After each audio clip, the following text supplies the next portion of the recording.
وزیر اعظم نے بشکیک میں پاکستانی طلبہ پر حملوں پر اظہار تشویش کیا ہے۔ انہوں نے پاکستانی سفیر کو طلبہ کو تمام ضروری مدد فراہم کرنے کی ہدایت کی ہے۔ ترجمان دفتر خارجہ نے کہا ہے کہ سفارت خانہ پاکستانی طلبہ کی سہولت کے لیے کرغزستان کے حکام سے رابطے میں ہے۔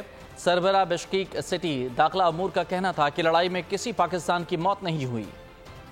وزیر اعظم کا بشکیک میں پاکستانی طلباء پر حملوں پر اظہار تشویش، پاکستانی سفیر کو تمام ضروری مدد فراہم کرنے کی ہدایت جاری کر دی۔ وزیر اعظم کا کہنا تھا کہ کرغزستان میں سفارت خانے سے رابطے میں ہے، صورتحال مانیٹر کر رہے ہیں۔ ترجمان دفتر خارجہ نے کہا ہے کہ سفارت خانہ پاکستانی طلباء کی سہولت کے لیے کرغزستان کے حکام سے رابطے میں ہے۔ ممتاز زہرا بلوچ نے بھی سفیر کے پیغام کو شیئر کرتے ہوئے لکھا کہ سفارت خانہ پاکستانی طلباء کی سہولت کے لیے کرغزستان کے حکام سے رابطے میں ہے۔ ان کی حفاظت سفیر اور ان کی ٹیم کے لیے انتہائی اہمیت کی حامل ہے۔ سبسکرائب کریں اور بیل دبائیں تاکہ کوئی خبر رہ نہ جائے۔